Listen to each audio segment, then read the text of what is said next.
Ma nièce de 6 ans m'a appelé par une nuit d'orage, je suis seule, affamée. S'il te plaît, aide-moi, tonton. Je me suis précipité chez mes parents, où elle vivait sous leur garde. Ce que j'y ai trouvé a fait bouillir mon sang. Alors Cette nuit-là, alors que ma femme et mon fils venaient de se coucher, le téléphone a sonné dans l'obscurité. J'ai décroché et à l'autre bout du fil, c'était Zoé, ma nièce de 6 ans, sa voix tremblante alors qu'elle chuchotait, « Tonton, ils m'ont enfermé. J'ai tellement peur. » Puis la ligne s'est coupée. Paniqué, j'ai appelé mes parents, à qui la garde de Zoé avait été confiée après la disparition de mon jeune frère. Mais le téléphone a sonné dans un vide sans fin, personne ne répondant. J'ai eu l'impression que mon cœur était serré dans un étau. J'ai foncé à travers la pluie battante. Quand je suis arrivé, la maison était plongée dans le noir, la porte solidement verrouillée. J'ai brisé une fenêtre pour entrer, et ce que j'ai vu a glacé le sang dans mes veines. Je m'appelle Elias Turner. J'ai 37 ans et je vis dans une petite ville appelée Bowling Green, dans le Kentucky. Ma vie était aussi ordinaire que celle de n'importe quel autre homme. Le jour, je travaillais comme mécanicien dans un garage local. Et le soir, je rentrais chez moi auprès de ma femme, Anna, et de notre fils, Rocky. Un coquin de 8 ans, mais bien élevé. Nous avions une petite maison en bois près de l'autoroute avec un jardin assez grand pour que Rocky puisse taper dans un ballon de foot et pour qu'Anna puisse cultiver quelques rangées de légumes. Chaque matin, je me levais tôt pour préparer le café, embrasser ma femme et mon fils, et plonger dans une journée remplie de graisse et de cliquetis de métal. La vie était stable, pas riche, mais épanouissante. Du moins, c'est ce que je pensais, jusqu'à cette nuit où tout s'est effondré. Mais pour raconter cette histoire dans son intégralité, je dois remonter le temps. Car ce qui est arrivé à Zoé, ma pauvre nièce, n'était pas un accident. Cela provenait des graines de la tragédie au sein de ma propre famille. Des fissures que j'avais délibérément ignorées, espérant que le temps les réparerait. Maintenant, alors que je suis assis ici à écrire ces lignes, mon cœur me fait encore mal chaque fois que je pense à mon jeune frère, Jetson. Jetson avait 5 ans de moins que moi. Né dans ce que mes parents appelaient l'année porte-bonheur. Dès son plus jeune âge, il était exceptionnellement brillant. Je me souviens encore vivement de ces après-midi à Nashville où nous avons grandi. Jetson restait assis pendant des heures à la table d'études, dessinant des schémas de machines pendant que je courais dehors avec des amis. Notre père, Stone Turner, un ouvrier du bâtiment vieillissant, était toujours fier de Jetson. Mon garçon sera ingénieur, il va changer la fortune de la famille, disait-il, sa voix débordant de fierté. Notre mère, Robin, choyait Jetson encore plus que moi. Elle disait qu'il tenait d'elle, mince et sensible. Je n'étais pas jaloux. Jetson était mon petit frère, et je l'ai toujours aimé. Nous avons grandi ensemble, partageant tout, d'un vieux vélo au secret d'adolescent. Quand j'ai eu 18 ans, j'ai quitté Nashville pour Bowling Green pour trouver du travail et j'ai épousé Anna, une fille que je connaissais depuis le lycée. Jetson est resté, est allé à l'université et a obtenu son diplôme avec les meilleures notes en tant qu'ingénieur mécanique. Il a épousé une femme belle et douce nommée Mia, et ils ont eu leur premier enfant, Zoé, quand Jetson n'avait que 28 ans. La première fois que j'ai tenu Zoé dans mes bras, c'était comme tenir un morceau de l'âme de mon frère. Elle avait de grands yeux ronds, des cheveux légèrement bouclés et un sourire qui pouvait faire fondre le cœur de n'importe qui. Tout semblait parfait. Jetson travaillait dans une grande entreprise d'ingénierie à Nashville, gagnait un salaire élevé et vivait dans une maison spacieuse. Nous nous voyions quelques fois par an à Thanksgiving ou à Noël. Je le taquinais, tu es riche maintenant. N'oublie pas d'envoyer un peu d'argent à ton pauvre grand frère. Jetson riait de bon cœur, me tapait sur l'épaule et disait, Elias, je m'occuperai de toute la famille. Attends que j'achète une plus grande maison, et je vous inviterai tous. Dans ces moments-là, la vie semblait vraiment belle. Mais le désastre a frappé, rapide comme une tempête imprévue. C'était un soir d'automne, Jetson avait 30 ans. Mia ramenait Zoé à la maison après une virée shopping. Sur l'autoroute, un conducteur ivre a percuté leur voiture de plein fouet. Mia est morte sur le coup. Zoé a miraculeusement survécu avec seulement des blessures mineures, mais Jetson, lui, s'est complètement effondré. J'ai reçu l'appel de l'hôpital et j'ai conduit comme un fou de Bowling Green à Nashville. Quand je suis arrivé, Jetson était assis au chevet de Zoé, le visage pâle, les yeux rouges et gonflés. Mia, elle est partie, a-t-il murmuré, la voix brisée. J'ai serré mon frère dans mes bras, essayant de retenir mes larmes, mais mon cœur était en miettes. Mia était tout pour Jetson. Son premier amour, sa partenaire, la mère de sa fille. À partir de ce jour, Jetson a changé. Au début, il a essayé de rester fort. Il a continué à travailler, élevant Zoé avec l'aide de nos parents. Mais la douleur était trop forte. Jetson a commencé à boire. D'abord un verre pour oublier, puis des bouteilles entières. Il a quitté son travail, s'est terré dans la maison et a oublié de manger. Je l'appelais chaque semaine pour essayer de le raisonner. Jetson, tu dois vivre pour Zoé. Elle a besoin de son père. Il promettait d'essayer, mais il rechutait. Une nuit, il m'a appelé à minuit, parlant d'une voix pâteuse, « Elias, je n'en peux plus. Pourquoi la vie m'a-t-elle pris Mia ?» Je l'écoutais, le réconfortais, mais un sentiment d'impuissance m'envahissait. Je voulais aider, mais mon travail et ma famille à Bowling Green me retenaient. Les choses ont empiré. Jetson a commencé à prendre des sédatifs, des pilules prescrites pour sa dépression. Mais il en abusait, en prenant trop, obscurcissant son esprit. Zoé, qui n'avait que 3 ans à l'époque, a commencé à en ressentir les effets. Elle souriait moins, s'asseyant souvent seule avec les vieux jouets de sa mère. Nos parents, Stone et Robin, qui vivaient à quelques rues de Jetson, sont intervenus. Ils allaient chercher Zoé, la nourrissaient correctement. Pratiques et soucieux de leur image.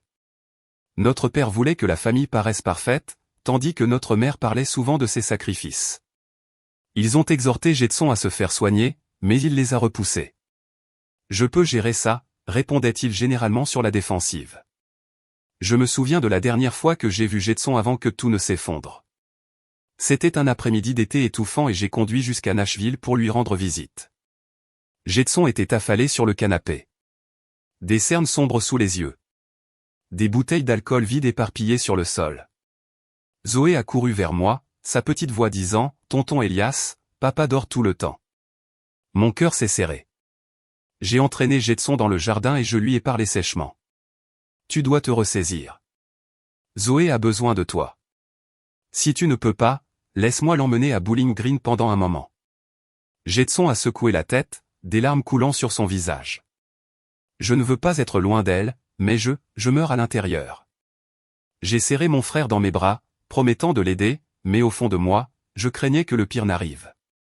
Et c'est arrivé. Un petit matin, mes parents m'ont appelé, la voix de ma mère tremblante. « Fils, Jetson est parti. Il a laissé Zoé sur notre seuil avec une lettre. » J'étais abasourdi et j'ai foncé à Nashville. La lettre de Jetson était griffonnée.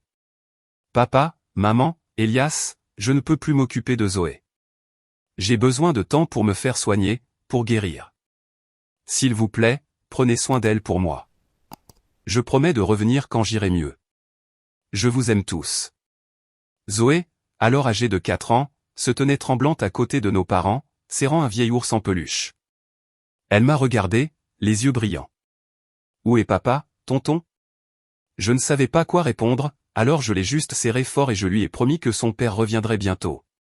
Le sentiment à ce moment-là était comme si quelqu'un écrasait mon cœur. Jetson, mon petit frère, le garçon brillant et gentil dont je pensais qu'il accomplirait de grandes choses, avait maintenant abandonné sa jeune fille pour échapper à sa propre vie. Je me suis agenouillé, j'ai regardé dans les grands yeux ronds de Zoé et j'ai essayé de retenir mes larmes.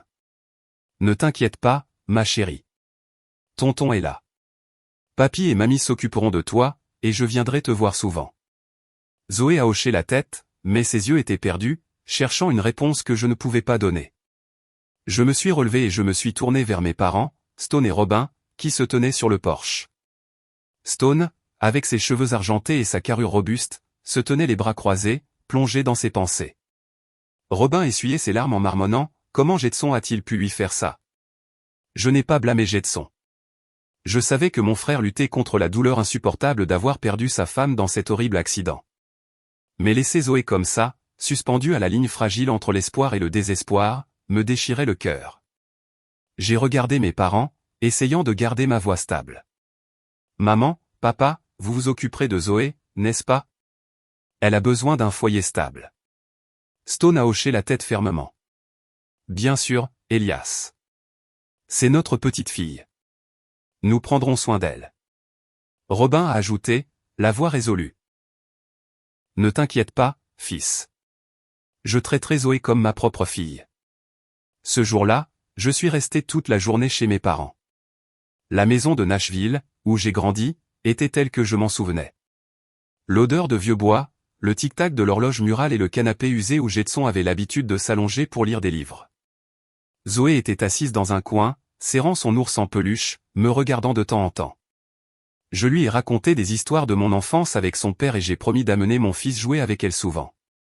Zoé a esquissé un léger sourire, mais cela n'a pas suffi à cacher la tristesse dans ses yeux. Mes parents se sont rapidement occupés des formalités administratives. Ils ont contacté les autorités locales et ont demandé à devenir les tuteurs officiels de Zoé. Je suis resté quelques jours pour aider, faisant des allers-retours entre les bureaux, remplissant des formulaires. Finalement, les autorités ont approuvé. Mes parents ont reçu une allocation mensuelle de placement familial d'environ $500. Pas grand-chose, mais assez pour les vêtements, la nourriture et les fournitures scolaires de Zoé. Stone a tenu les documents et m'a dit, c'est la responsabilité de notre famille, Elias. Nous le ferons bien. J'ai hoché la tête, ressentant un sentiment de soulagement. Après tout, c'étaient mes parents, les grands-parents de Zoé. Je leur faisais confiance pour aimer et prendre soin de ma nièce. Au début, tout semblait bien se passer. Je suis retourné à Bowling Green et j'ai repris ma routine au garage. Les premiers temps, j'appelais mes parents chaque semaine pour prendre des nouvelles de Zoé. Robin disait, Zoé va très bien, Elias. Je lui ai acheté de nouvelles robes et je lui ai fait des biscuits. Stone se vantait, je l'ai emmenée au parc le week-end dernier. Elle a adoré. Entendre cela me réchauffait le cœur. On s'occupait de Zoé. On l'aimait. C'est tout ce que je voulais. Anna, ma femme, m'a rassuré. Ne t'inquiète pas trop, chérie. Tes parents feront du bon travail. Zoé ira bien. Rocky était excité, impatient de rendre visite à sa cousine Zoé à Nashville. Je lui ai promis que j'organiserais ça bientôt. Les premiers mois, je rendais visite à Zoé dès que je le pouvais, mais pas aussi souvent que je l'aurais souhaité. Le trajet de Bowling Green à Nashville prenait plus d'1 heure, et le travail au garage était intense. Je devais réparer des voitures, vérifier des factures et parfois faire des heures supplémentaires pour subvenir aux besoins de ma famille. Anna était occupée avec ses gardes à l'hôpital et Rocky était à un âge où je devais le conduire à l'entraînement de football. La vie m'entraînait, mais chaque fois que je pensais à Zoé, la culpabilité me rongeait. Je me disais, je dois lui rendre visite plus souvent. Mais les semaines se sont transformées en plus de semaines, et je me suis contenté d'appels téléphoniques, écoutant les nouvelles joyeuses de Robin. Zoé va très bien, Elias. Elle apprend à dessiner. Les rares fois où j'avais du temps, j'emmenais Rocky chez mes parents pour rendre visite à Zoé. Elle s'illuminait, courant pour le serrer dans ses bras. Les 2 enfants jouaient dans le jardin de mes parents, se poursuivant autour du vieux chêne. En les regardant, je ressentais un sentiment de soulagement. Zoé avait toujours son sourire, s'accrochait encore à une partie de son innocence enfantine. Mais je n'ai pas réalisé que sous la surface calme, des fissures commençaient à se former. Environ 1 an plus tard, les choses ont commencé à changer. J'ai remarqué que Zoé n'était plus aussi vive qu'avant. Lors d'une visite, j'ai vu qu'elle était plus mince, ses joues creuses, sa peau pâle. Elle était assise dans un coin, serrant son ours en peluche, parlant à peine. J'ai demandé, Zoé, qu'as-tu mangé aujourd'hui? Elle a hésité. Du pain et du fromage. Je me suis tourné vers Robin, essayant de rester calme. Maman, Zoé a l'air trop maigre. Est-ce que tu la nourris assez? Elle a balayé ça d'un rire, agitant la main. Oh, les enfants, Elias. Elle est difficile, mais j'y travaille. Stone a ajouté, ne t'inquiète pas, nous prenons bien soin d'elle. Elle va bien. Mais les yeux de Zoé m'ont troublé. Ils ne brillaient plus. Ils étaient distants, comme s'ils cherchaient quelque chose de lointain. J'ai essayé de me convaincre que mes parents faisaient de leur mieux, qu'ils l'aimaient. Mais un mauvais pressentiment ne cessait de s'insinuer en moi. J'ai commencé à remarquer de petits détails. La maison de mes parents avait de nouveaux objets, une télévision grand écran, quelques nouveaux sacs à main pour maman, et papa se vantait de dîner au restaurant avec des amis. Je me suis demandé, où allaient les $500 d'allocation mensuelle?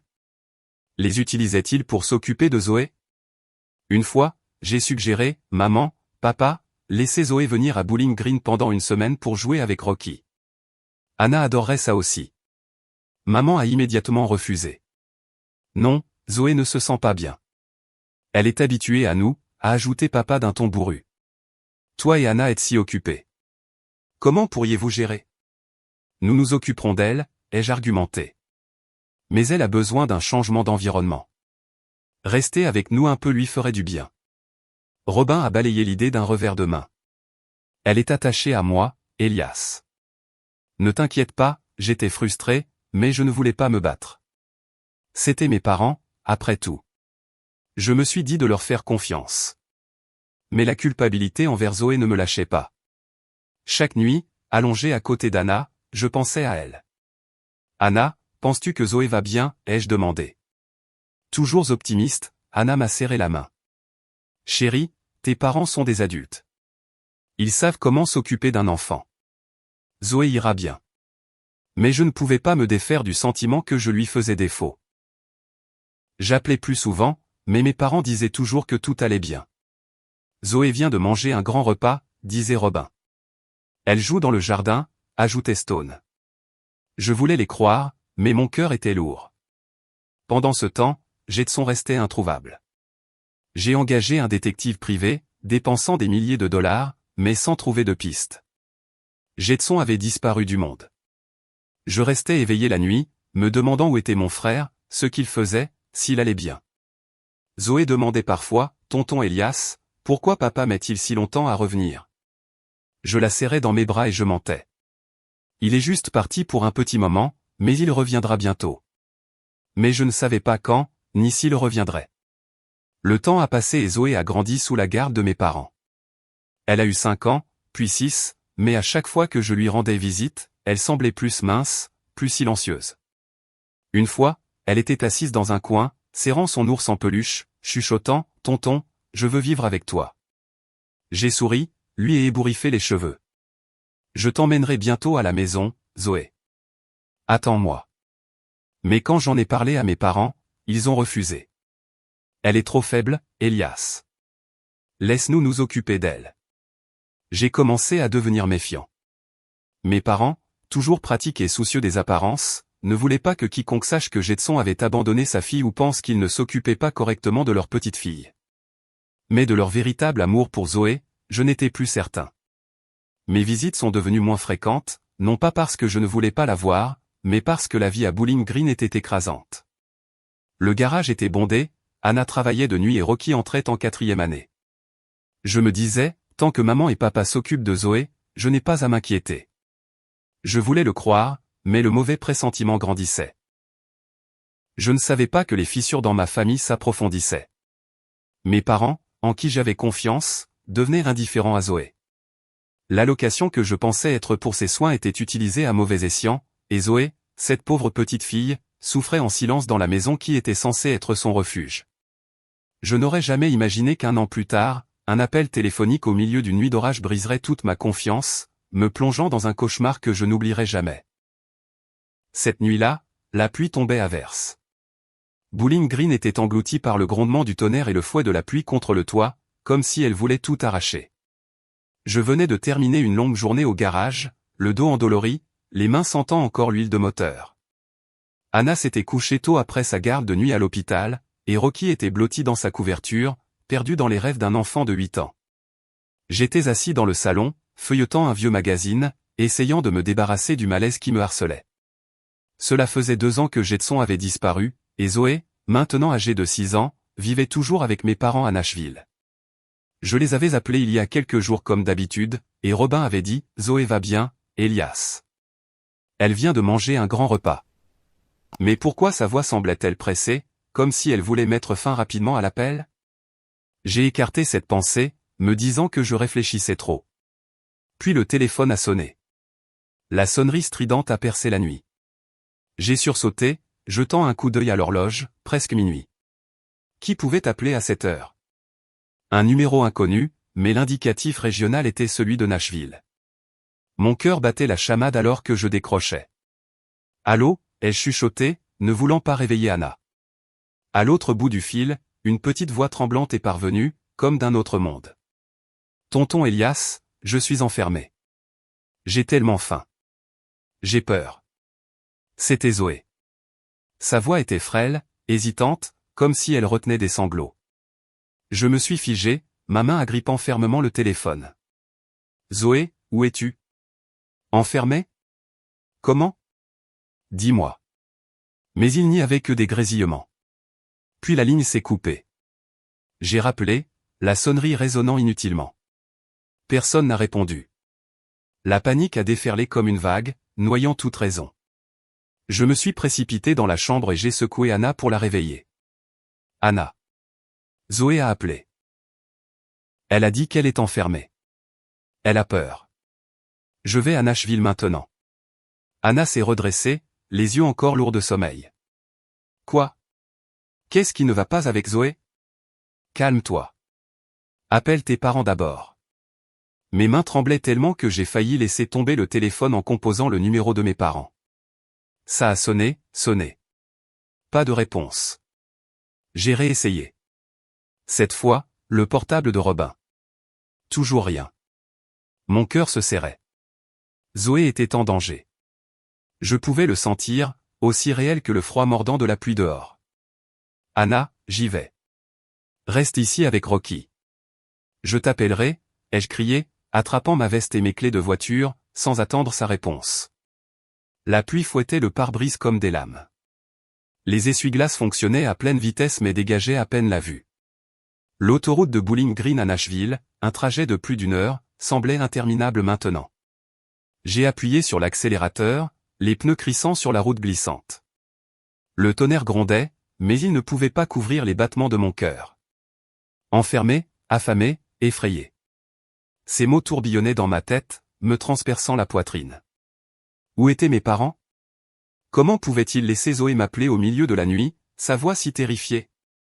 J'ai pensé à mes visites, aux yeux perdus de Zoé, à son corps frêle. J'avais ignoré ces signes, j'avais cru que mes parents s'occupaient d'elle. Maintenant, j'avais envie de me frapper pour ma stupidité. L'autoroute était d'un noir d'encre, mes phares perçant la pluie épaisse. J'ai essayé d'appeler à nouveau le numéro de Zoé, mais c'était futile. J'ai appelé les numéros de la maison et du portable de mes parents. Pas de réponse. Je me disais, peut-être qu'ils dorment profondément. Peut-être que Zoé a juste peur à cause de l'orage. Mais au fond de moi, je savais que quelque chose n'allait pas. Zoé n'était pas une enfant qui exagérait. Si elle disait qu'elle était enfermée, c'était vrai. J'ai appuyé plus fort sur l'accélérateur, ignorant la pluie qui menaçait d'engloutir la voiture. L'image de Zoé, minuscule, serrant son ours en peluche usé, a traversé mon esprit, me piquant les yeux. Finalement, après ce qui a semblé une éternité, j'ai atteint le quartier de mes parents à Nashville. Leur vieille maison en bois se dressait dans le faisceau de mes phares, enveloppée par la pluie. La maison était complètement sombre, pas une seule lumière ne filtrait par les fenêtres. Je me suis garé à la barrière, j'ai sauté dehors et j'ai été trempé en quelques secondes. J'ai martelé la porte en criant, « Papa, maman, ouvrez la porte. » Où est Zoé? Pas de réponse. J'ai frappé plus fort, mes mains me piquant, mais seul le bruit de la pluie a répondu. J'ai couru vers la porte de derrière, espérant qu'elle soit déverrouillée, mais elle était verrouillée. Mon cœur s'est emballé, la colère et la peur se mélangeant. Où était Zoé? Si mes parents n'étaient pas à la maison, comment avait-elle appelé? Et s'ils étaient là, pourquoi personne ne répondait? Je n'ai pas réfléchi plus loin. Attrapant une grosse pierre dans la cour, j'ai fracassé la vitre de la porte latérale. Le bruit fracassant a couvert le tonnerre. J'ai soigneusement enlevé les éclats et je suis monté à l'intérieur. L'odeur familière de vieux bois et d'air moisi m'a frappé, mais elle n'apportait aucun réconfort. Zoé, ai-je crié en actionnant l'interrupteur. Pas de courant. La maison était engloutie dans l'obscurité, seule la lampe de poche de mon téléphone projetant des faisceaux étranges sur les murs. J'ai fouillé le premier étage, salon, cuisine, salle à manger, personne. Mon esprit vacillait. Où était Zoé? Où étaient mes parents? J'ai monté les escaliers en courant, prenant 2 marches à la fois, appelant le nom de Zoé sans arrêt. Dans le couloir du 2e étage, j'ai entendu un faible bruit, comme un léger gémissement. Je me suis figé, mon cœur battant à tout rompre. Zoé, où es-tu? Le gémissement est revenu de la petite pièce au bout du couloir, celle que mes parents utilisaient comme débarras. J'ai couru vers elle, j'ai poussé la porte, mais elle était verrouillée. Zoé. J'ai frappé à la porte, ma voix. Une voix faible a répondu de l'intérieur. Tonton Elias, je suis là-dedans. Je n'ai pas hésité. De toutes mes forces, j'ai donné un coup de pied dans la porte, les faibles charnières cédant. Dans la faible lumière de mon téléphone, j'ai vu Zoé. Elle était recroquevillée dans le coin sur le sol froid, avec seulement une fine couverture. Elle était pâle, ses joues creuses, ses yeux vides, ses petites mains serrant son ours en peluche comme si c'était la seule chose qui la rattachait au monde. « Tu es enfin venu me chercher » a murmuré Zoé, sa voix si faible que j'ai dû m'agenouiller pour l'entendre. Je l'ai prise dans mes bras, son corps effroyablement léger, comme si elle n'avait plus de force. « Tu vas bien maintenant, Zoé. Tonton est là, ai-je dit, mais ma voix s'est brisée. Elle tremblait dans mes bras, glacée. J'ai regardé autour de la pièce.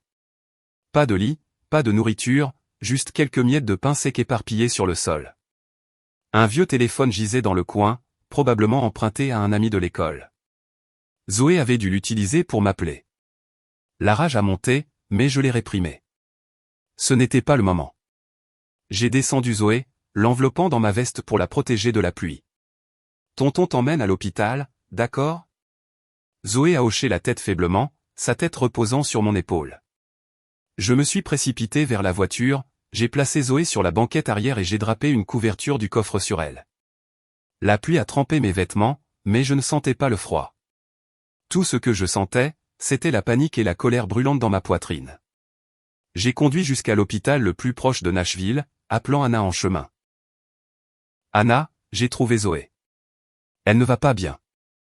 Je l'emmène à l'hôpital. Anna a halté. Oh mon Dieu, qu'est-ce qui ne va pas avec Zoé? Où sont tes parents? J'ai serré les dents. Je ne sais pas. Ils ne sont pas à la maison.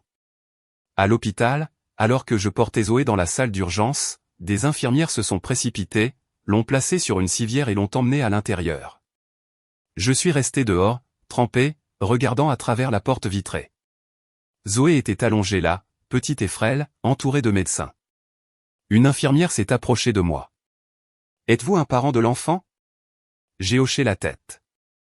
Je suis son oncle, Elias Turner. Elle a noté quelque chose et a dit « Nous allons l'examiner tout de suite. Veuillez attendre ici. » Je me suis effondré sur une chaise de la salle d'attente, les mains tremblantes. L'image de Zoé recroquevillée dans cette pièce fermée à clé me hantait. Où étaient mes parents? Comment ont-ils pu laisser cela lui arriver? L'allocation, leur promesse de s'occuper d'elle. Étaient-ce tous des mensonges? J'ai rappelé mes parents, mais toujours pas de réponse. J'ai envoyé un texto à Anna pour lui dire de rester avec Rocky et que je lui donnerais des nouvelles. Mais dans mon cœur, je savais que tout avait changé. La maison sombre, la porte verrouillée, et Zoé, la petite fille que j'aimais comme la mienne, laissée affamée et terrifiée. Je me suis juré que quoi qu'il arrive, je ne laisserais plus Zoé souffrir. L'hôpital de Nashville était vivement éclairé. Mais l'atmosphère était d'une froideur glaçante. J'étais assis dans la salle d'attente, ma veste encore trempée par la pluie, agrippant mon téléphone comme si c'était la seule chose qui m'empêchait de m'effondrer. L'image de Zoé allongée sur la civière, petite, pâle, ses yeux creux remplis de panique, me hantait. Je ne pouvais pas me défaire du moment où je l'ai trouvée dans cette pièce fermée à clé, recroquevillée sur le sol, s'accrochant à son vieil ours en peluche comme si c'était sa dernière bouée de sauvetage. Où étaient mes parents? Comment ont-ils pu laisser Zoé finir comme ça? Les questions me taraudaient l'esprit, chacune comme un coup de poignard. La porte de la salle d'urgence s'est ouverte. Un médecin est sorti, portant des lunettes, ses cheveux grisonnants soigneusement peignés, un badge sur sa blouse blanche indiquant « Dr Apollo Patel ». Il m'a regardé, son expression sérieuse mais douce. « Êtes-vous Elias Turner, l'oncle de la fille ?» a-t-il demandé. J'ai hoché la tête, me levant brusquement, la voix. « Comment va Zoé, docteur? Est-ce qu'elle va bien ?» Le docteur Patel m'a fait signe de me rasseoir, puis a soupiré, la voix basse. Je vais être direct. L'état de Zoé est grave. Elle souffre de malnutrition chronique, de famine prolongée et d'épuisement physique. Il y a aussi des signes de détresse psychologique, probablement due à une négligence prolongée. Nous lui administrons des fluides et des nutriments, mais elle a besoin d'une surveillance étroite. Ces mots m'ont frappé comme un coup de poing à la poitrine. Malnutrition chronique, famine prolongée, détresse psychologique. J'ai secoué la tête, luttant pour traiter chaque mot. Comment cela a-t-il pu arriver, ai-je balbutié. Elle vit avec ses grands-parents. Ils reçoivent une allocation pour s'occuper d'elle. Comment a-t-elle pu mourir de faim? Le docteur Patel m'a regardé avec sympathie. Je ne connais pas votre situation familiale, mais cela ne s'est pas produit du jour au lendemain. Zoé est malnutrie depuis longtemps, peut-être des mois, voire un an. Elle est gravement en sous-poids, carencée en vitamines et son état mental est instable. Savez-vous quelque chose sur sa situation avant de l'amener ici? Je me suis affalé sur la chaise, mon esprit vacillant. Des souvenirs ont défilé comme un film en accéléré. La silhouette décharnée de Zoé, ses joues creuses, ses yeux perdus à chaque fois que je lui rendais visite. Les fois où elle a murmuré « Je veux vivre avec toi, tonton ». Et je me contentais de sourire, de lui tapoter la tête, pensant qu'elle ne faisait que s'ennuyer de moi. Les fois où Robin a dit que Zoé était difficile ou que Stone insistait sur le fait qu'elle allait bien. Pourquoi t'inquiètes-tu? J'avais vu les signes, mais j'ai choisi de faire confiance à mes parents, de croire qu'ils aimaient leur petite fille. Maintenant, les mots du médecin déchiraient la façade de mensonges que je m'étais construite. J'avais laissé tomber Zoé. Je l'avais laissée souffrir en silence. Docteur, ai-je murmuré, la voix étranglée. Est-ce qu'elle ira bien? Elle est tout pour moi. Le docteur Patel m'a posé une main sur l'épaule. Nous ferons de notre mieux. Zoé est jeune. Son corps peut récupérer, mais elle a besoin de soins appropriés, tant physiques que mentaux. Vous devriez contacter les services de protection de l'enfance. Cette situation, elle montre des signes de négligence grave. J'ai hoché la tête, mais mon esprit était vide. Négligence. Le mot résonnait en moi, tranchant comme une lame. J'ai regardé à nouveau à travers la porte vitrée de la salle d'urgence. Zoé était allongée là, les yeux fermés, une perfusion dans le bras. Elle avait l'air si petite, si fragile, comme un oiseau aux ailes brisées. Je me suis demandé, qu'est-ce que Zoé avait enduré dans cette maison? Les jours et les mois de négligence, enfermés dans une pièce sombre, affamée et effrayée. Et mes parents, Stone et Robin, les personnes en qui j'avais confiance. Que avait-il fait de l'allocation destinée à elle? Je me suis souvenu des nouveaux sacs à main de Robin, de la télévision grand écran dans leur salon, de Stone se vantant de dîner avec des amis. L'allocation mensuelle de $500 était censée acheter de la nourriture, des vêtements et des fournitures scolaires pour Zoé. Maintenant, je réalisais l'amère vérité. Ils l'avaient dépensé pour eux-mêmes. J'ai serré les poings, mes ongles s'enfonçant dans mes paumes. La rage a monté, mais je l'ai réprimée. Zoé avait besoin que je reste calme. J'ai sorti mon téléphone et j'ai envoyé un texto à Anna. Zoé est malnutrie. C'est grave. Je suis à l'hôpital. Elle ira bien. Anna a répondu instantanément. Mon Dieu, Elias, comment en est-on arrivé là? Je viendrai la voir demain. Avant que je puisse répondre, mon téléphone a vibré. C'était le numéro de Robin. Mon cœur s'est serré, mais j'ai répondu, la voix glaciale. Maman, pourquoi appelles-tu si tard? La voix de Robin est parvenue, pressée mais hésitante. Elias, où es-tu? As-tu vu Zoé? Ton père et moi sommes allés à la fête d'un ami, et quand nous sommes rentrés, elle était partie. La fenêtre latérale est cassée aussi. J'étais abasourdi. Une fête? Ils avaient laissé Zoé seule dans une maison fermée à clé pour aller à une fête. C'était impensable. Je voulais crier, retourner à leur maison et les affronter, exiger toute la vérité. Mais je me suis retenu, feignant l'ignorance. Qu'est-ce que tu veux dire, Zoé a disparu? Vous l'avez laissée seule à la maison. J'ai insisté sur chaque mot, luttant pour garder ma voix stable, bien que la colère bouillonnait en moi. Robin a bafouillé. Eh bien, nous pensions que Zoé dormait, et nous ne sommes partis qu'un petit moment. Quand nous sommes rentrés, elle n'était pas là. L'as-tu vue? Nous avons vu tes appels manqués. L'as-tu emmenée? J'ai entendu Stone en arrière-plan, bourru. Dis à Elias de ne pas en faire toute une histoire. J'ai serré la mâchoire, voyant leur tromperie flagrante. Il ne s'inquiétait pas de la disparition de Zoé. Ne savait pas qu'elle était allongée dans un hôpital, trop faible pour s'asseoir. Il voulait juste couvrir l'affaire, sauver la face avec les voisins. « Maman », ai-je dit, ma voix tremblant de colère. « Comment avez-vous pu laisser Zoé seule ?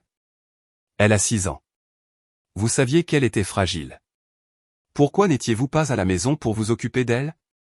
Robin a vacillé, sa voix montant. « Elias, tu parles comme si nous l'avions maltraitée ou quelque chose du genre. Nous sommes juste sortis un petit moment. Zoé est bien élevée. Tu sais qu'elle peut dormir seule. » Stone est intervenu, son ton sec. « Tu oses nous blâmer ? Tu es trop occupé pour t'occuper d'elle, alors ne nous fais pas la leçon. » J'étais sans voix. Pas un mot d'excuse, pas un soupçon d'inquiétude, seulement du blâme et de la fierté. Je voulais crier dans le téléphone, leur dire que Zoé luttait pour sa vie à cause de leur négligence. Mais je me suis arrêté. Si je parlais maintenant, ils trouveraient des moyens d'esquiver, de feindre l'inquiétude. Je devais d'abord protéger Zoé. « Très bien », ai-je dit, ma voix froide comme la glace. « Je vais chercher Zoé. Vous devriez la chercher aussi. Si vous la trouvez, appelez-moi immédiatement. » J'ai raccroché avant qu'il ne puisse répondre. Debout dans le couloir de l'hôpital, j'ai eu l'impression que le monde s'était effondré. Mes parents, les personnes qui m'avaient élevé, en qui j'avais confiance, avaient trahi Zoé, trahi Jetson. Ils ne l'avaient pas seulement négligée.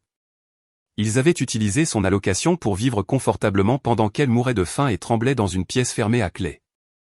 J'ai regardé à nouveau Zoé à travers la vitre. Une infirmière vérifiait son moniteur, les yeux pleins de pitié.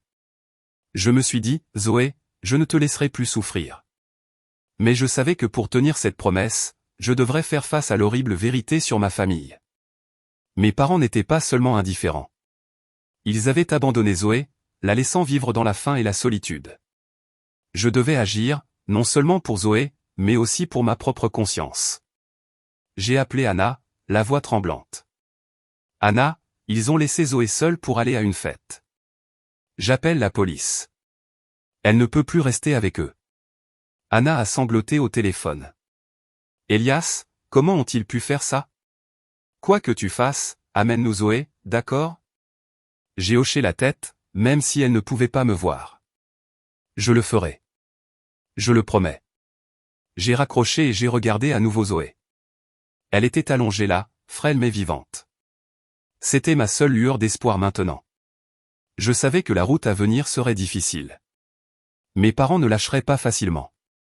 Ils me blâmeraient, se battraient pour sauver la face. Mais j'étais résolu. Zoé ne retournerait jamais dans cette maison. Jamais.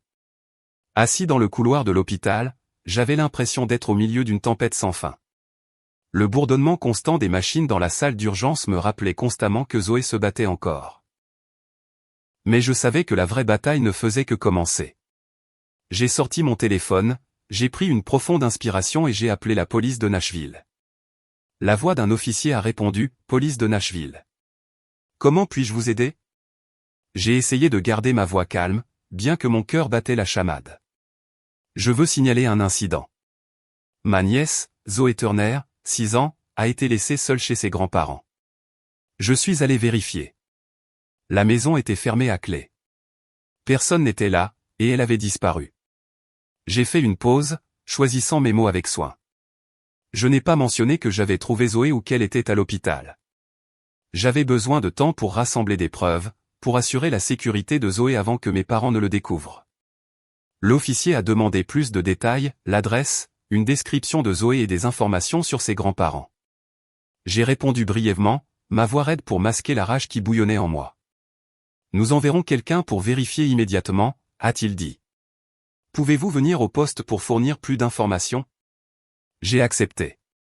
Mais mon esprit élaborait déjà un plan différent. Je ne pouvais pas simplement rester assis et attendre. J'avais besoin de la vérité, de toute la vérité sur ce qui était arrivé à Zoé au cours des 2 dernières années. L'allocation mensuelle de $500, les promesses de mes parents de s'occuper d'elle. C'était tout un mensonge. Maintenant, je devais trouver des preuves pour protéger Zoé, pour m'assurer qu'elle n'aurait jamais à retourner dans cette maison. J'ai regardé à nouveau à travers la porte vitrée de la salle d'urgence. Zoé était toujours là, une perfusion dans le bras, son petit visage pâle, mais plus calme maintenant. Une infirmière est sortie et a dit, elle est plus stable maintenant, Monsieur Turner, mais elle devra rester quelques jours pour observation. Je l'ai remercié, mais mon cœur était lourd. Je devais agir rapidement avant que mes parents ne réalisent que Zoé était ici. J'ai commencé à réfléchir à la suite. Vérifier leur compte bancaire, découvrir comment la location avait été dépensée. Je suis retourné à la maison de mes parents. La pluie s'était arrêtée, mais le ciel restait sombre et couvert.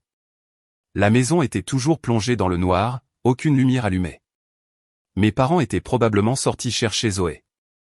Je suis entré par la fenêtre cassée que j'avais fracassée plus tôt. À l'intérieur, l'odeur familière de vieux bois et de moisissure m'a frappé, mais maintenant elle me donnait des frissons. J'ai allumé la lampe de poche de mon téléphone et je suis allé directement au bureau de Stone dans le salon. Il gardait toujours les documents importants dans ce vieux tiroir. J'ai fouillé dedans et j'ai trouvé une pile de relevés bancaires. Mon cœur s'est emballé en parcourant les pages. Leur compte montrait l'allocation mensuelle de $500 comme prévu. Mais les transactions qui ont suivi ont fait bouillir mon sang. Des retraits d'espèces, des achats dans des centres commerciaux, des notes de restaurant, même un court voyage à Memphis. Il n'y avait aucune trace d'achat de nourriture, de vêtements ou de fournitures scolaires pour Zoé. J'ai pris des photos de chaque reçu, mes mains tremblant de colère. L'argent destiné à nourrir Zoé avait été dilapidé dans les luxes de mes parents. J'ai continué à chercher, me dirigeant vers l'armoire de Robin. Là, j'ai trouvé de nouveaux sacs à main, des chaussures chères et un manteau de fourrure dont elle s'était vantée une fois de l'avoir eu en solde dans un magasin haut de gamme. J'ai pensé aux yeux perdus de Zoé, à son corps frêle, et j'ai eu l'impression que quelqu'un m'étranglait. Ils avaient laissé Zoé mourir de faim tout en utilisant son argent pour vivre somptueusement. J'ai tout photographié, notant soigneusement chaque détail. Ce seraient des preuves, mais j'en avais besoin de plus. J'ai décidé de parler aux voisins. La maison d'à accent grave côté appartenait à Cheryl, une femme âgée qui s'asseyait souvent sur son porche en tricotant. J'ai frappé à sa porte, bien qu'il soit presque 2 heures du matin. Cheryl a ouvert, les yeux surpris mais remplis d'inquiétude. « Elias, que se passe-t-il ? Je t'ai vu entrer par effraction chez tes parents plus tôt. » J'ai pris une profonde inspiration et j'ai brièvement expliqué avoir trouvé Zoé sans mentionner qu'elle était à l'hôpital. « Cheryl, as-tu entendu quelque chose d'étrange de leur maison ? » À propos de Zoé, ma nièce. Cheryl a soupiré, les yeux lourds. « Elias, je ne veux pas dire du mal de tes parents, mais j'ai beaucoup entendu Zoé pleurer, surtout la nuit. Une fois, j'ai entendu Robin la gronder, lui disant de se taire, de ne pas nous déranger. Stone criait, disant qu'elle était méchante et ne voulait pas manger. Elle a fait une pause, la voix tremblante. Je lui ai posé des questions une fois, mais Robin a dit que Zoé était juste capricieuse, des trucs d'enfants normaux. Elle avait l'air si maigre, alors j'ai apporté des biscuits une fois, mais Robin ne l'a pas laissé les prendre. J'ai serré les poings, essayant de contenir ma colère. « Les as-tu déjà vus laisser Zoé seule ?» ai-je demandé. Cheryl a hoché la tête. Plusieurs fois, il sortait la nuit, la laissant à la maison. J'étais inquiète, mais je n'osais pas m'en mêler. Ses paroles étaient un autre coup de poignard. Je l'ai remercié, j'ai promis de revenir et je suis retourné à ma voiture. Mon esprit vacillait alors que les pièces du puzzle se mettaient en place. Zoé n'était pas seulement négligée. Elle était grondée, laissée seule dans la maison qui était censée être son foyer. Mais j'avais besoin de plus de preuves, surtout de son école. Le lendemain matin, j'ai appelé l'école primaire de Maplewood, l'école près de la maison de mes parents. J'ai parlé avec l'enseignante de Zoé, Rebecca Allen. « Je suis Elias Turner, l'oncle de Zoé Turner », ai-je dit. « J'aimerais en savoir plus sur ses résultats scolaires. » Allen a hésité. « Monsieur Turner, Zoé est inscrite, mais elle a à peine assisté aux cours. Elle a été absente pendant plus de 90% de l'année scolaire. » Mon cœur s'est effondré. Comment est-ce possible ? Ses grands-parents n'ont rien dit. Allen a soupiré. Nous avons envoyé plusieurs avertissements mais n'avons obtenu aucune réponse. J'ai appelé une fois et Robin a dit que Zoé était souvent malade mais elle n'a jamais fourni de dossiers médicaux. Nous étions très inquiets mais nous ne pouvions pas intervenir davantage. J'ai demandé à Allen de m'envoyer les dossiers scolaires de Zoé. Elle a accepté et cet après-midi-là, j'ai reçu un email avec les documents. Les dossiers confirmaient ce qu'elle avait dit. Zoé n'avait assisté que quelques jours au début de l'année, puis avait été presque entièrement absente. Les notes des enseignants décrivaient Zoé comme renfermée, calme, paraissant fatiguée. En les lisant, mes yeux se sont remplis de larmes. Zoé n'était pas seulement négligée à la maison. Elle avait été privée d'éducation, de socialisation et de la chance de vivre comme une enfant normale. Je suis retourné à l'hôpital avec les preuves que j'avais recueillies. Relevés bancaires, photos des articles de luxe de Robin, témoignages de Cheryl et dossiers scolaires. Zoé était toujours dans la salle de réveil, mais le médecin a dit qu'elle était plus alerte. Je me suis assis à son chevet, lui tenant la main. « Zoé, tonton est là. Tu n'auras pas à y retourner, ai-je murmuré. Zoé m'a regardé, les yeux toujours craintifs, mais elle a hoché la tête faiblement. « Tonton, je ne veux plus rester avec mamie et papy, a-t-elle dit, sa voix faible comme une brise. Je l'ai serrée dans mes bras, me jurant de tout faire pour l'amener dans ma famille. Je savais ce qui allait suivre. J'avais besoin d'un avocat et d'intenter une action en justice pour obtenir la garde de Zoé. Mes parents ne céderaient pas facilement. Ils se battraient, non par amour pour Zoé, mais pour leur fierté et l'allocation. Mais j'étais prêt. Pour Zoé, je ne reculerai pas. J'ai commencé à chercher un avocat. Anna a recommandé Jennifer Lawson, une avocate en droit de la famille bien connue à Bowling Green. J'ai pris rendez-vous avec elle le lendemain matin, apportant toutes les preuves que j'avais recueillies, les relevés bancaires de mes parents, les photos des articles de luxe de Robin, le témoignage manuscrit de Cheryl et les dossiers scolaires de Zoé de l'école primaire de Maplewood. Alors que je posais l'épaisse pile de documents sur son bureau, Jennifer, une femme blonde aux yeux vifs, a parcouru chaque page, les sourcils froncés. « Elias » a-t-elle dit, la voix basse. « C'est grave. Ces preuves montrent clairement une négligence. Les relevés bancaires en particulier sont convaincants. L'allocation n'a manifestement pas été utilisée pour s'occuper de Zoé. » J'ai hoché la tête, essayant de réprimer ma colère. « Jennifer, je veux juste que Zoé soit en sécurité. Elle ne peut pas retourner chez ses grands-parents. » Jennifer m'a regardé, son regard s'adoucissant. « Je comprends. Nous allons intenter une action en justice pour la garde. Vous êtes un parent direct avec un emploi et une famille stable. Vos chances sont fortes. » Jennifer s'est mise au travail immédiatement. Elle a préparé la plainte détaillant tout, la malnutrition de Zoé, la négligence éducative, le témoignage des voisins et l'utilisation abusive de l'allocation. J'ai fourni plus d'informations sur ma famille, sur Jetson et la situation de Zoé au cours des 2 dernières années. Chaque fois que je racontais l'histoire, c'était comme si quelqu'un me serrait le cœur. J'avais laissé Zoé souffrir pendant trop longtemps, tout ça parce que je faisais confiance à mes parents. Maintenant, je devais réparer les choses. Une semaine plus tard, la plainte a été déposée auprès du tribunal de la famille de Nashville. J'ai reçu un avis indiquant que mes parents recevraient une assignation dans quelques jours. Je savais qu'une fois qu'ils la recevraient, les choses exploseraient. Effectivement, ce soir-là, mon téléphone a sonné. C'était Robin. Sa voix était glaciale, un contraste frappant avec l'inquiétude feinte de quelques jours plus tôt.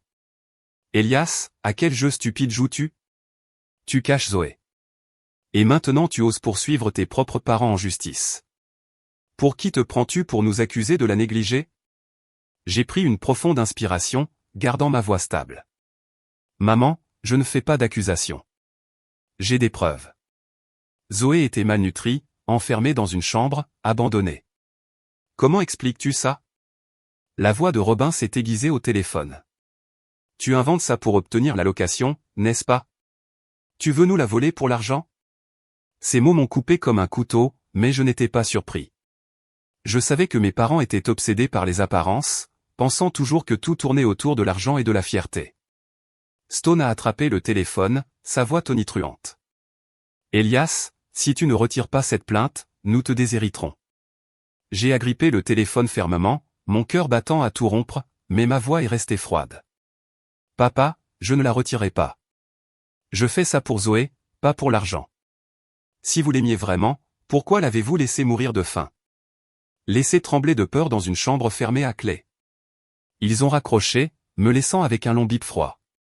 L'air dans ma famille, déjà fracturé, s'est maintenant complètement brisé. Je me suis effondré sur le canapé, mon esprit vacillant.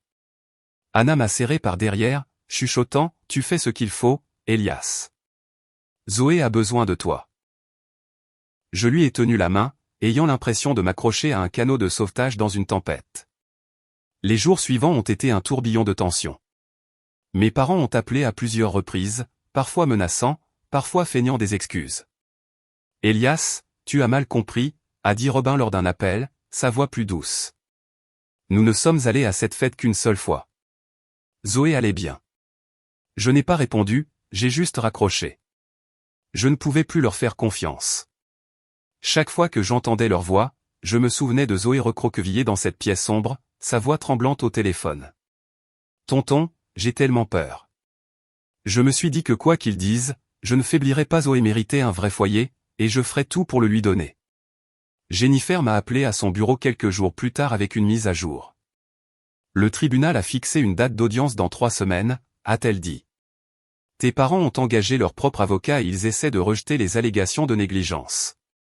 Ils prétendent que Zoé était juste malade et que tu exagères pour obtenir la garde. J'ai secoué la tête, sans surprise. Jennifer, j'ai des preuves. Le médecin, la voisine, l'école, ils confirment tous la vérité. Jennifer a hoché la tête. Exactement. Nous avons un dossier solide, mais prépare-toi. L'audience ne sera pas facile. Ce sont tes parents, et la dynamique familiale compliquera les choses. Je savais qu'elle avait raison. Mais chaque fois que je pensais à Zoé, je savais que je n'avais pas d'autre choix. J'ai rendu visite à Zoé à l'hôpital tous les jours. Elle commençait à manger de petites quantités de porridge, mais restait silencieuse. Je lui ai raconté comment Rocky s'inquiétait pour elle, notre maison à Bowling Green, le jardin d'Anna. Tu vas adorer là-bas, ai-je dit en lui ébouriffant les cheveux. Zoé a esquissé un léger sourire, la première fois que j'ai vu une étincelle dans ses yeux. C'était ma motivation pour continuer. Le jour de l'audience est arrivé, et l'atmosphère dans le tribunal de Nashville était lourde, comme le ciel avant un orage. J'étais assis à la table du demandeur à côté de Jennifer, serrant fermement la pile de preuves. En face de nous, mes parents étaient assis droits, leur regard glacial. Stone portait un vieux costume, essayant de maintenir un air de dignité, tandis que Robin n'arrêtait pas d'essuyer ses yeux comme si elle jouait le rôle d'une grand-mère en deuil. Leur avocat, un homme d'âge moyen à la voix douce, m'a regardé comme si j'étais un traître. Zoé n'était pas présente. Jennifer a dit que c'était mieux pour son état mental, mais je sentais sa présence à chaque instant. Le juge Franklin Moore, un homme grand au visage sévère, a frappé son marteau. Commençons, a-t-il déclaré. Jennifer s'est levée et a présenté le cas, la malnutrition de Zoé, la négligence éducative, l'utilisation abusive de l'allocation et le témoignage des voisins. Elle a appelé le premier témoin, le docteur Apollo Patel. Il a pris la barre, la voix calme et stable. Zoé Turner souffrait de malnutrition chronique, de famine prolongée et présente des signes de détresse psychologique dus à une négligence prolongée. Cette condition ne s'est pas développée en quelques jours. Elle dure depuis des mois, voire un an. L'avocat de mes parents a tenté de contrer. Docteur, se pourrait-il que l'enfant soit simplement malade ou une mangeuse difficile? Mais le docteur Patel a secoué la tête. Non, c'est la preuve d'un grave manque de soins. Une enfant de 6 ans ne peut pas causer cette condition elle-même. J'ai regardé mes parents, espérant une trace de remords, mais Robin a seulement baissé la tête et Stone a froncé les sourcils comme s'il était en colère. La témoin suivante était Cheryl, la voisine. Elle a pris la barre, la voix tremblante. J'ai entendu Zoé pleurer de nombreuses fois, surtout la nuit. M. Et Madame Turner la laissait souvent seule, sortant jusqu'à tard. J'ai apporté de la nourriture une fois, mais Robin n'a pas laissé Zoé la prendre. Leur avocat a essayé de déformer ses paroles. Vous n'avez entendu que des pleurs. Les enfants peuvent être capricieux, n'est-ce pas? Mais Cheryl est restée ferme. Non, ce n'était pas des caprices. Zoé avait peur et j'étais inquiète pour elle. Rebecca Allen, l'enseignante de Zoé, a suivi. Elle a présenté les dossiers scolaires montrant que Zoé avait été absente pendant plus de 90% de l'année scolaire. Nous avons envoyé des avertissements mais n'avons reçu aucune réponse de M et Madame Turner, a-t-elle dit. Zoé n'allait presque pas à l'école. Le juge Moore a pris des notes, son expression devenant plus sérieuse. Jennifer a présenté les reçus, soulignant les dépenses extravagantes de mes parents. Sac à main, dîner, un voyage à Memphis. L'allocation mensuelle de $500 était destinée à prendre soin de Zoé, mais il n'y a aucune preuve qu'elle ait été utilisée à cette fin, a-t-elle argumenté. L'avocat de mes parents a répliqué, affirmant qu'il s'était occupé de Zoé et que je la volais pour l'argent de l'allocation. Jennifer a riposté vivement. Monsieur Turner a un emploi et une famille stable. Il n'a pas besoin de l'allocation. Il veut juste que sa nièce soit en sécurité. C'était mon tour de témoigner. J'ai regardé directement le juge, ma voix tremblante mais résolue. Votre honneur, je ne fais pas ça pour l'argent. Je le fais pour Zoé. Elle a été enfermée dans une chambre, affamée, privée d'éducation. Je suis son oncle, et je veux qu'elle vive dans un environnement sûr où elle est aimée. J'ai jeté un coup d'œil à mes parents, espérant qu'ils baisseraient la tête de honte, mais Stone m'a fusillé du regard et Robin s'est détourné. Mes parents ont témoigné ensuite. Robin a sangloté, affirmant qu'ils aimaient Zoé et qu'elle était juste malade.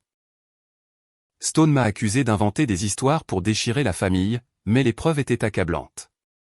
Le juge Moore a demandé une suspension de séance, puis est revenu avec sa décision. Sur la base des preuves et des témoignages, a-t-il dit, ce tribunal accorde la garde de Zoé Turner à Elias Turner.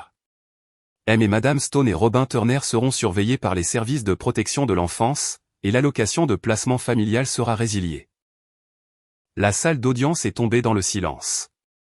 Robin a éclaté en sanglots, mais je savais que ce n'était pas pour Zoé. C'était pour sa fierté. Stone s'est levé en me pointant du doigt. Tu le regretteras, Elias. Tu n'es plus mon fils. Je l'ai regardé sans rien dire. Mon cœur me faisait mal, mais je n'avais aucun regret. J'avais choisi Zoé, et c'était le bon choix. Après l'audience, Jennifer m'a tapoté l'épaule. Tu as bien fait, Elias. Zoé sera en sécurité avec toi. J'ai hoché la tête, mais mon cœur était toujours lourd. Ma famille était brisée, mais je n'avais pas d'autre choix. Je suis retourné à l'hôpital où Zoé attendait. Je me suis assis à son chevet, lui ai tenu la main et j'ai dit, Zoé, tu rentres à la maison avec tonton. Tout ira bien. Elle a souri faiblement, m'a serré fort dans ses bras, des larmes coulant sur son visage. Le sentiment des petites mains de Zoé s'accrochant à moi, faible, mais pleine de confiance, m'a réchauffé le cœur. Je savais que désormais, je n'étais plus seulement l'oncle de Zoé. Je serais son deuxième père. Quelques jours plus tard, Zoé est sortie de l'hôpital. Le docteur Apollo Patel m'a donné des instructions détaillées. Elle a besoin d'un régime spécial et d'un suivi psychologique régulier.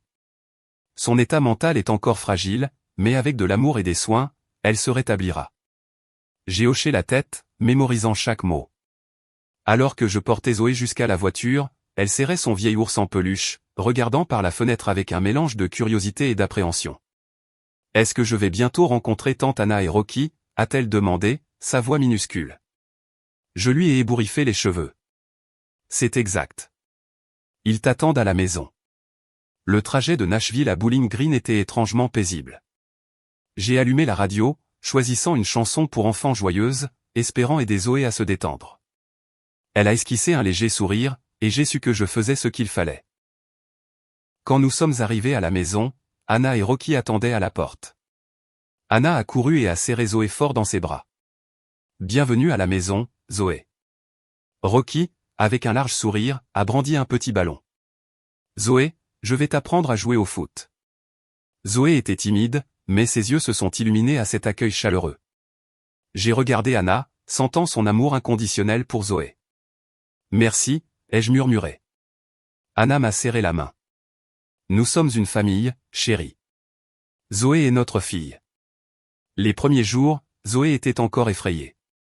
La nuit, elle se réveillait souvent de cauchemars, pleurant après moi ou Anna. Une nuit, je me suis précipité dans sa chambre et je l'ai trouvée recroquevillée dans le coin du lit, serrant son ours en peluche, chuchotant, « J'ai peur. Ils vont m'enfermer à nouveau. » Je l'ai prise dans mes bras, la calmant. Personne ne t'enfermera plus, Zoé. Tonton est là. Tante Anna est là. Rocky est là. Tu es en sécurité maintenant. Peu à peu, Zoé a commencé à nous faire confiance. Les cauchemars sont devenus moins fréquents, mais je savais que les blessures dans son cœur mettraient du temps à guérir. J'ai emmené Zoé voir une psychologue, le docteur Alison Pierce, une femme douce mais professionnelle. Pendant les séances de thérapie, Zoé s'est lentement ouverte, parlant de son temps avec mes parents. Les jours où elle était laissée affamée, enfermée dans une chambre, grondée pour avoir pleuré. Chaque histoire était comme un couteau dans mon cœur. Tonton Elias, je voulais juste rendre mamie et papy heureux, mais je faisais toujours quelque chose de mal, a dit Zoé, les yeux remplis de larmes. Le docteur Pierce l'a rassurée. Zoé, tu n'as rien fait de mal. Tu mérites d'être aimée. J'étais assis à l'extérieur de la pièce, écoutant à travers la porte, le cœur brisé, mais je sentais aussi de l'espoir. Zoé retrouvait lentement sa confiance. À la maison, nous avons essayé de donner à Zoé une vie normale. Anna cuisinait des repas nutritifs, de la soupe au poulet aux biscuits fait maison, pour aider Zoé à prendre du poids. Rocky est devenu son meilleur ami. Il était toujours protecteur envers elle. Un jour, j'ai vu Rocky tenir la main de Zoé, l'emmenant dans le jardin pour jouer au football. N'aie pas peur. Je ne te laisserai pas tomber. Zoé a ri bruyamment, la première fois que j'ai entendu son rire clair et insouciant. Ces moments, Anna chantant des berceuses, Rocky jouant avec Zoé, notre famille réunie autour de la table du dîner, était un remède pour Zoé et moi. J'ai inscrit Zoé à l'école primaire de Rocky, Bowling Green Elementary. Le premier jour, elle m'a tenu la main fermement, les yeux anxieux. Tonton, et si le professeur me gronde? Je me suis agenouillé, la regardant dans les yeux. Le professeur t'aimera, Zoé. Et Rocky sera là avec toi. Rocky, debout à proximité, a bombé le torse. C'est vrai. Je te protégerai. Zoé a souri et j'ai su qu'elle commençait à s'installer. Son professeur lui accordait une attention particulière, rapportant que Zoé se débrouillait bien à l'école, bien qu'elle soit encore timide. Et Rocky était toujours à ses côtés, s'assurant que personne ne la harcelait. Au fil des mois, Zoé a commencé à changer. Elle a pris du poids, ses joues sont devenues plus roses et son sourire est apparu plus souvent. Anna et moi avons transformé le salon en une aire de jeu pour les enfants, remplie de jouets et de livres. Chaque soir, nous lisions des histoires à Zoé et Rocky, des contes de courage et d'amour familial. Un soir, Zoé m'a serré dans ses bras avant de se coucher, chuchotant, « Tonton Elias, tu es le meilleur papa du monde. » Mon cœur a fondu. Zoé avait trouvé son foyer, et je savais que malgré son passé douloureux, elle avait un brillant avenir devant elle. 4 ans ont passé en un clin d'œil. Zoé avait maintenant 10 ans, une fille pleine de vie qui aimait peindre et jouer au football avec Rocky. Elle nous appelait, Anna et moi, Papa Elias, et Maman Anna, ce qui nous remplissait à la fois d'émotion et de fierté. Rocky, maintenant âgé de 12 ans, restait un grand frère dévoué, veillant toujours sur Zoé à l'école. Notre famille était devenue une unité soudée, mais il y avait toujours un vide dans mon cœur nommé Jetson. Mon jeune frère, qui avait disparu il y a 4 ans, restait un mystère. Je ne savais pas s'il était vivant ou parti, mais j'ai toujours prié pour qu'il trouve la paix. Un après-midi d'automne, alors que je travaillais sur une voiture au garage, mon téléphone a sonné. C'était un numéro inconnu, et j'ai répondu avec prudence. Allô, qui est-ce? À l'autre bout du fil, une voix familière, plus profonde et plus mature, s'est fait entendre. Elias, c'est moi, Jetson. Mon cœur a sauté un battement. Jetson, ai-je murmuré, y croyant à peine. Où es-tu? Est-ce que tu vas bien? Jetson a eu un petit rire, sa voix épaisse d'émotion. Je vais bien. Je veux te voir, toi et Zoé. Je suis à Bowling Green. J'ai foncé à la maison, l'esprit en ébullition. Anna et Zoé étaient dans le jardin en train de s'occuper du potager. Quand je leur ai parlé de Jetson, Anna m'a serré dans ses bras. Oh mon Dieu, Elias, il est de retour. Zoé a levé les yeux, curieuse. Papa Jetson, est-il vraiment de retour? J'ai hoché la tête, retenant mes larmes. Oui, Zoé. Ton père est de retour. 1 heure plus tard, Jetson est apparu à notre porte. Il avait changé. Plus mince, avec des mèches grises dans les cheveux, mais ses yeux étaient brillants et pleins de vie. Vêtu d'un costume élégant, il n'était plus l'homme qui se noyait dans l'alcool et les pilules il y a 6 ans. Quand Zoé a couru vers lui, Jetson s'est agenouillé, l'enveloppant dans une étreinte, des larmes coulant sur son visage. Zoé, je suis tellement désolé. Je suis désolé de t'avoir quitté, a-t-il dit, la voix brisée. Zoé s'est accrochée à lui en sanglotant. Papa, tu m'as tellement manqué. Je suis resté là à regarder leur retrouvaille, le cœur partagé entre la joie et la douleur. Jetson s'est tourné vers moi, me serrant la main fermement. Elias, merci. Merci d'avoir sauvé Zoé, de lui avoir donné un foyer. J'ai secoué la tête. Jetson, j'ai juste fait ce qui était juste. Tu es mon frère, et Zoé est ta fille. Jetson a partagé qu'au cours des 6 dernières années, il avait suivi une thérapie, était allé en cure de désintoxication, puis avait déménagé en Californie pour tout recommencer. Maintenant, il était un entrepreneur à succès à la tête d'une petite entreprise technologique. Jetson est resté avec nous pendant une semaine pour renouer avec Zoé. Il a passé du temps à jouer avec elle, l'emmenant au parc et lui racontant les années où il s'est battu pour surmonter sa douleur. Zoé s'est lentement rapprochée de son père, même si elle m'appelait toujours « Papa Elias ». Jetson ne s'en est pas formalisé, souriant seulement. « Elias, tu mérites d'être le père de Zoé. » Et Jetson a fait une déclaration surprenante. « Je coupe les ponts avec maman et papa. Après ce qu'ils ont fait à Zoé, je ne peux pas leur pardonner. » J'ai hoché la tête, comprenant sa décision. Moi non plus, je ne pouvais pas pardonner ce que nos parents avaient fait à leur propre petite fille. Les années de négligence, de faim et de peur de Zoé dans cette pièce fermée à clé avaient laissé des cicatrices non seulement sur elle, mais aussi sur Jetson et moi. Mais maintenant, en voyant Zoé sourire brillamment à côté de son père, je savais que nous avions surmonté l'obscurité pour trouver la lumière. Notre famille, autrefois brisée, se reconstruisait maintenant à partir des morceaux, avec Zoé au centre de notre amour et de notre espoir. Un matin, Jetson m'a appelé dans le jardin. « Elias » a-t-il dit, sa voix basse mais ferme. J'ai décidé d'emmener Zoé à New York. Mon entreprise là-bas se porte bien, et je veux que Zoé ait un nouveau départ, un nouveau foyer. Je l'ai regardé, voyant la maturité et la détermination dans ses yeux. Jetson n'était plus le frère perdu d'antan.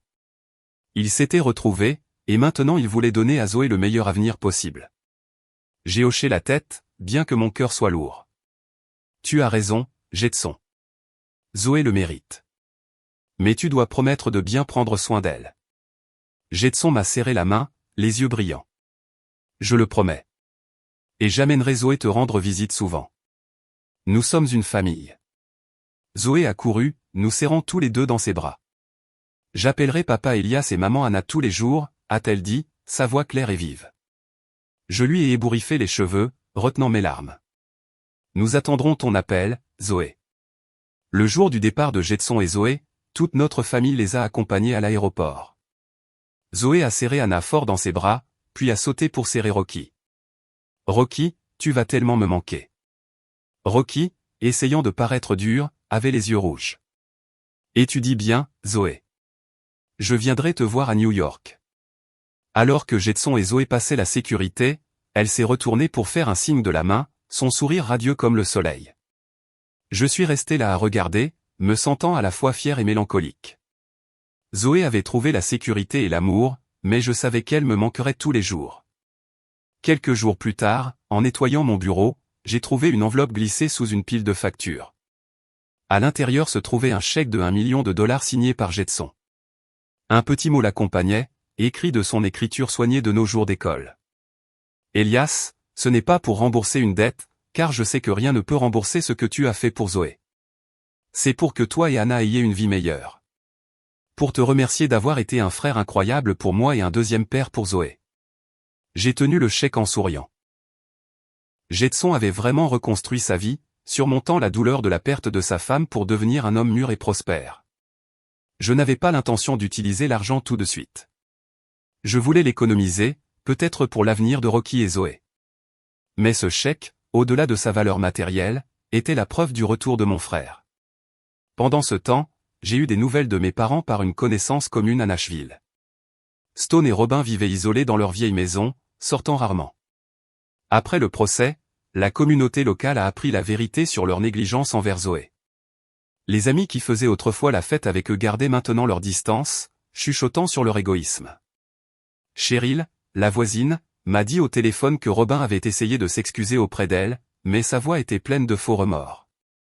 Ils vivent dans la solitude, a dit Cheryl. Ils savent qu'ils ont eu tort, mais leur fierté ne les laissera pas l'admettre. Je n'ai ressenti aucune joie en entendant cela.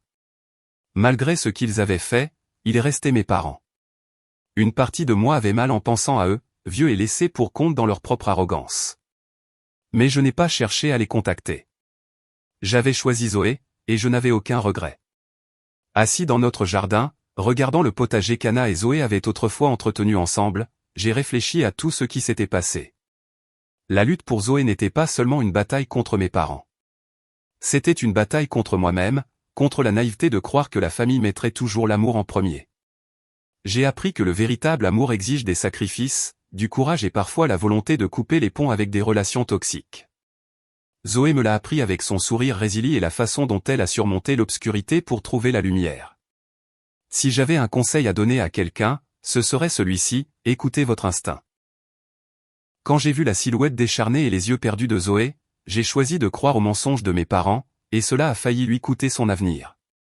N'attendez pas qu'il soit trop tard. Protégez ce que vous aimez, même si cela signifie affronter votre propre famille. Et plus important encore, ne perdez jamais espoir. Zoé a survécu. Jetson est revenu. Et j'ai trouvé le vrai sens de la famille. Pas dans le sang, mais dans l'amour et la responsabilité.